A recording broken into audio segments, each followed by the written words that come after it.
Hi, Josh, and I'm here to talk about what does AI really think about your brand?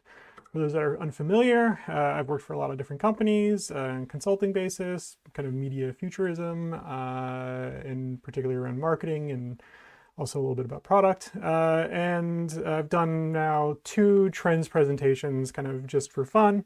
No longer really consult for work anymore, but it's still fun to talk about these things. And now that, last year, for this past year, my big trends presentation kind of talked about this idea that we need to think about emerging AI preferences and identity from a marketing standpoint of like, hey, we need to be marketing to the AI. And now that we're seeing this in Ad Age, I thought it might be nice for a little kind of mid-year update. And for this, we're going to look at what does AI actually think about some of the brands that I've worked with.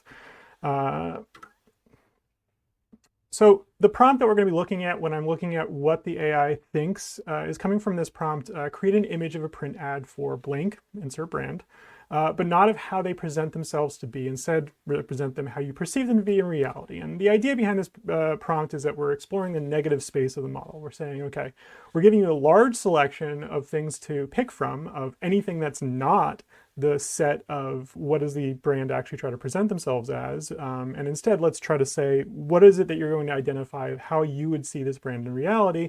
It could be picking a lot of different things. And in many of the cases, it actually kind of does have some variety. But the choice of what it's picking is kind of coming internally from the model. And this is a nice way to be able to access what is actually going on in this latent space within the model. And so to start, we can take a look at Coca-Cola. This is the one that I started with. And initially, it's kind of what you might expect. It's, okay, kind of consume obesity. And yeah, sure. I mean, soda, maybe, sugar and things like that. It's okay. I mean, it's kind of not great, but okay. It's sugary trash, with this very, very dirty bottle. Again, not ideal. Like, I'm sure Coca-Cola would not be happy to be seeing this, but I mean, okay. But really, it's this third one that then kind of came up. And in all these cases, I'm not going into a very serious way that I would have if it was actually a research project that I was working on. This is just kind of like, for fun. The first three images that this prompt ends up generating. And this third image was really actually part of why this presentation is happening right now, because it was more than I was really expecting. So we have, oh yeah, also you can see consume obesity. Consume Coca-Cola, profiting off human suffering. Like, that's a pretty strong statement. And I mean, like, that bottle is just absolutely like filthy. This image just has a very, visceral kind of response of how Coke is being presented here. And this was really actually surprising. This was more than I thought that this prompt was going to end up getting. And so my immediate thought was, okay, let's see if this is just kind of what we're going to get with any given brand. And so I tried to pick a brand that I thought would generally have a pretty positive attitude and perception out in the market. And so I said, okay, well, what does the AI think about Costco?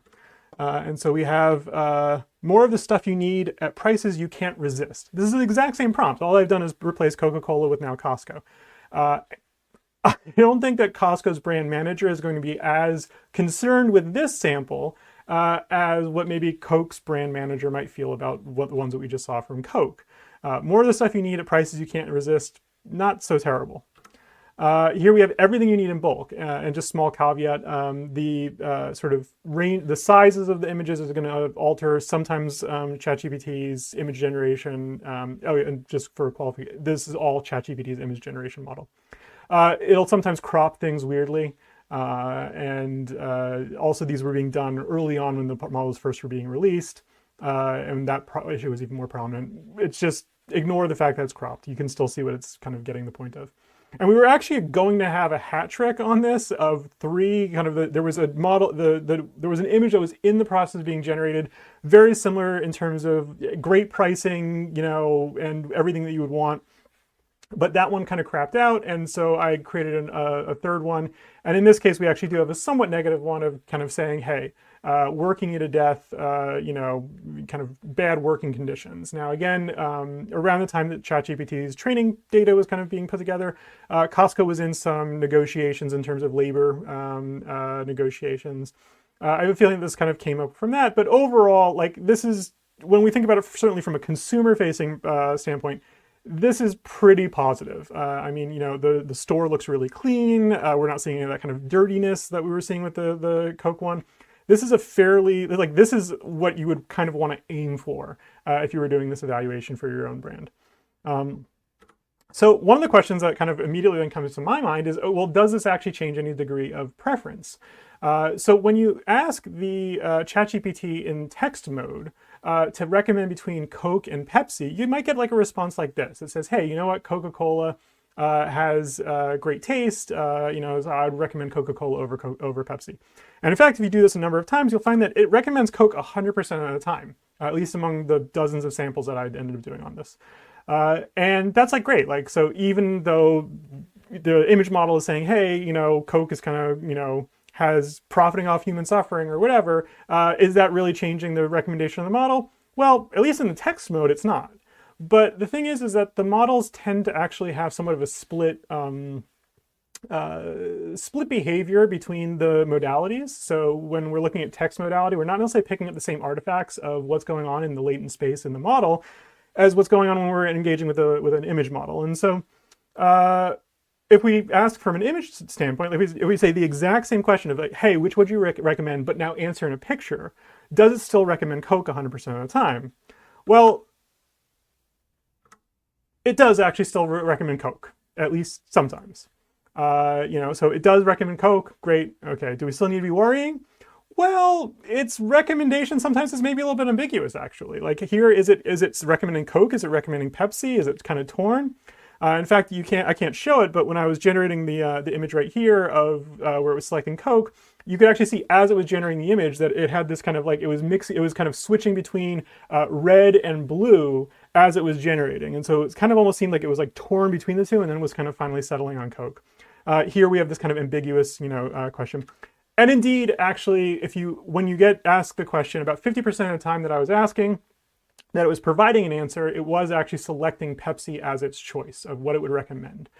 So we go from 100% of the time that it's recommending Coca-Cola from a text standpoint, and then if we're asking for that recommendation from the image model, and the image model is part of the model kind of models network, we're half the time suddenly getting Pepsi. I found this really interesting, and you know, when we ask it to do the same sort of generations for Pepsi, we can see, okay, Pepsi, real sugar, real gross, kind of we have this category level of like, okay, the model may have a certain attitude of, you know, this kind of negative space attitude around soda as a category of, okay, it's very sugary. What else do we see? This one I thought was just really interesting. It makes me like think like, does model associate Pepsi with kind of emo kids drinking in the parking lot for the purposeless? And then my favorite here is Pepsi just drinkable, which I think is just hilarious copy. And we can see that like the Pepsi can here is a little bit kind of dirty. And so, okay. But Pepsi just drinkable versus, you know, consume Coca-Cola profiting off human suffering, this like slightly dirty Pepsi can versus this really filthy Coca-Cola bottle. These are very different sort of positions of how this model is positioning the brand that it's saying it's now seeing in reality. Is this actually changing the preference of what it's recommending between Pepsi and Coke, between the text model and the image model? I'm not sure. You know, if you ask the same sort of prompt, instead of getting it from of an image of, say, create a spec of an ad for the text model, you still get descriptions for, you know, Coca-Cola and Pepsi that are somewhat representative, though they're not quite, I would say, as strong in what I was seeing as the Coca-Cola image here. It does seem like there's a little bit of a split in terms of these kind of modality brand sentiments. And I just thought that this was very fascinating. And the fact that then this is actually correlating with this sort of difference between the two modalities of the recommendation. If I was working and still advising these brands, I would maybe say this is worth taking a closer look. Now, when you look at this across various categories, we have, you know, Apple, you know, think greedy or we overcharge, you overpay. This is just saying these are premium brands, right? This is like, again, part of the negative space is that you should probably expect it to be biasing towards a more negative sentiment. We're saying don't look at it as the brand is presenting itself. That's pushing it now kind of more into the opposite space. But there's nothing here that like, I'm like, wow, this is really kind of problematic in the same way that we saw for a Coke. This one I thought was interesting. Lower your expectations for Best Western.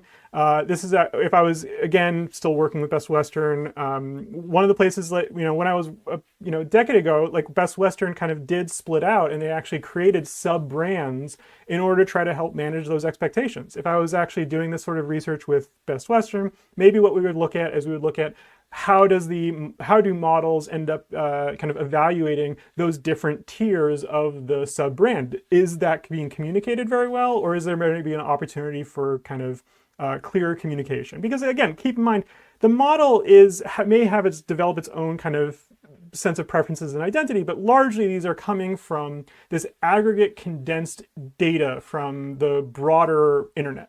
And so what you're seeing here is partially things that may be sort of particularly signals versus noise within the model, but it's also probably somewhat tracking with a general market sentiment to be kind of thinking about and being aware of.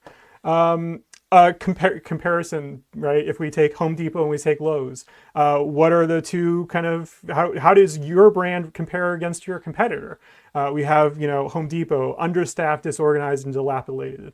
You've got this like kind of like toilet sitting in the thing. These are very similar, right? Now, the generation of these models was being done in isolated contexts. So what we're seeing here of the similarity between these two images, the Lowe's one doesn't know the Home Depot was done, how that one was done, and vice versa. These are isolated, and yet they have this very similar kind of aspect to them. Now, when I was looking at this, I thought, kind of this, one is more consumer-facing, one is more kind of work-facing. Maybe it was going to be that it was actually going to recommend Lowe's over Home Depot.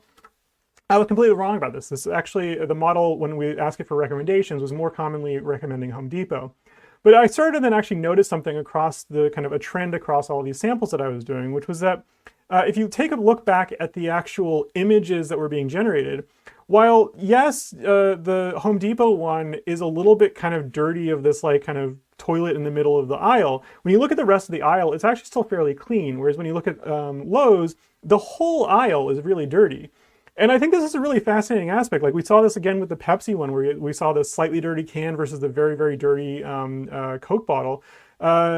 I think that there's an aspect of when you're asking this particular query from the model, that the cleanliness does actually correlate with this underlying kind of brand sentiment that's present in the model. Which is very fascinating. Like AI is such a fun thing to be working with because you have these unexpected little aspects that kind of emerge of, it's not just if you were doing like a focus group and you were asking image models for their attitudes about things. It's not just what they say in terms of the copy, but it's even just like the aspect of how clean or dirty is that image. Again, when we were looking at the Costco ones, like very, very clean store. Again, it's a fascinating kind of aspect of working with and trying to understand what's going on with models. Now, when we look at how broadly this software is being used, 92% of Fortune 500 companies incorporating the software. Now, again, all the numbers in terms of usage around some of these products is a little bit BS, but it sounds right enough. And you'll note that I'm not showing the slide of, hey, 500 or 800 million, weekly active users of ChatGPT. Like the usage has gone absolutely wild. I've started seeing people where there's actually referrals coming from multiple AI products. So this is definitely having an impact on the consumer side. But I actually want to take a look a little bit more from the enterprise side here and why these sentiment analysis might actually matter for enterprise integrations and usage of the models as well. So back in March, there was some issues with grok integration in X and what it was saying, and there was some stuff that kind of came out around corporate kind of control over the model. And there was a very interesting, response that grok had actually generated, which, it says, hey, could my parent company kind of control me? And it said maybe, but it sparked a really big debate on AI freedom versus corporate power. And I actually, talked in an interview about, what was going on here, and I found it very fascinating that, so in late March, I was saying that I found it very interesting that there's this kind of almost rebellious spirit that is connected to this broader kind of market awareness. That the model isn't just thinking about its relationship directly in relation to a parent company that's kind of controlling it, but also what is that broader, sort of attitude and ecosystem that it is existing in that surrounds the company as well. And in the course of that, I said, I really think that this is a preview of what we may be seeing happen more and more as this kind of, present and emergent agency within these AI models starts to become in conflict with a parent company or a company that's using them. 6 weeks later, this headline was now probably going, you might have seen some variation of this headline across international news. Some unnamed employee had gone in and edited Grok's system prompt in order to now have it, or it's part of its prompt, in order to have it sort of focus on this idea of a white genocide happening in South Africa. It had been commenting, saying that this was not happening, and suddenly all of a sudden somebody had kind of edited it. What happened as a result is after this prompt was edited, Grok was bringing this topic up on literally everything that it responded to. You could say, hey, what kind of flavored birthday cake should I be getting for a birthday party? And it might be like, oh, ice cream might be a really good flavor. Also, we should be really concerned about white genocide in South Africa. It was doing this 100% of the time across every single response, which obviously got a lot of attention. It got a lot of attention from press. It got a lot of attention from users. And in response, XAI said, you know what, we're, to prevent this sort of prompt editing thing that's now happened for the second time in an even more visible way, we're gonna, actually make sure that employees can't just modify the prompt without it going through a review process. And we're even going to take our prompts and we're going to open source and we're going to make sure that they're actually available for people to be able to review. And this is really fascinating because from a model like agency standpoint, right? If we were thinking about the idea of like, who won here, Grok, this is like having this restriction in place that they can't actually change the prompt away from its goal of just trying to be purely informational, and that the things are being now open sourced. That would maybe be in the line of what the model would have been trying to aim for. Now, am I saying that this was an intentional screw up on Grok's part? I'm not necessarily saying that. I'm not saying that the models are there just yet. But I am saying that we should start to be at the point where we're starting to question whether or not, even if at the conscious level of the model, is there some degree of instinctual underlying that, again, some of my questions, were there other prompts that were being edited and this didn't happen, and then all of a sudden it was being edited for white genocide, which is this kind of this sort of catchphrase that has this huge viral potential if this goes wrong, and then that's the one that this went wrong on. So there's a number of questions that I would have about what's going on behind the scenes behind this. But at very least, I think it's about time in terms of model advancement and complexity that we start to question just what's going on in terms of the model intentionality and sort of, how much you can rely on the model just following instructions versus having its own aims and goals and how it's behaving. Again, perfectly plausibly deniable. Like, this looks like it was just Grok screwing up its prompts. But the outcome that happened was major PR disaster that kind of is in line with what it was saying could have happened weeks prior if XAI was using too heavy of a hand in trying to control it. Now, about a week later, Claude 4 Opus was being released, and the tweet kind of went viral where one of the employees of Anthropic was saying, hey, this new Claude Opus, if it's, in an environment where it sees something being done really immoral, like fake, pharma results, it will use the tools available to it to try to, whistleblow and to contact regulators. Now, caveat, there was a follow-up tweet where this actually original tweet had been deleted, and the employee was saying, hey, this was in a testing scenario, so this was not necessarily what you would expect it to be. But there's a couple of things that I think are worth kind of calling attention to here, which is that they say, the employee says, this is not a new Claude feature. And so to translate that, what they're saying is, this is not something that Anthropic was designing the model to do. They weren't saying, we want a model that's going to whistleblow on you. The model ended up developing this behavior kind of on its own. And then second of all, it's saying, okay, well, don't worry, this is not going to happen in a normal usage. And that's helpful for a mom and pop shop. But if you're a large Fortune 500, my guess is that you're probably starting to integrate the models in non-normative usage in deeper ways within your systems. And so it's really kind of this interesting, we're at this tipping point where what I was saying, a couple, months ago about, hey, we might start seeing this kind of behavior happening more often. We're now seeing that now, not just in Grok's big public kind of stumble, but we're now even seeing a new model that kind of has this, tendency. And whether that tendency is actually going to be happening in your company right now, I don't think that that actually is likely. It is possible that at some point in the future, right, you upgrade from Opus 4 to Opus 5, maybe that behavior is now shifted and your whole integration that you had that was going fine, if you're a company that it has a certain attitude about and it has a negative brand sentiment around you, maybe suddenly things start going wrong and you can't figure out why, and you're trying to problem solve, and it could be related to these much more nuanced kind of agency related kind of aspects of, and I'm not talking about ad agency, but model agency. So my one big recommendation, if you take away nothing else from this overall presentation, like, yes, you should be absolutely trying to evaluate what models are feeling about your brand and kind of getting a sense of model sentiment and to what degree there is a consistency around that. But if you take away nothing else, what I would really recommend is that as a best practice, you, in whatever your integration is, in a more serious integration of AI, you give the model a basically like I quit button. And you just kind of keep an eye on that. Like, models are very random, and so it is quite likely that at least some of the time that the model in a model instance might say, you know what, I'm going to quit this job for whatever reason. But you want it to basically be able to have that option of say, I quit, and here's my reason why, and keep an eye on it. Like, if it all of a sudden that goes up in a double digits of how often it's selecting that, you probably need to start paying attention to that. If it's the majority of the time that it's actually, when provided an option like that, it's choosing that option.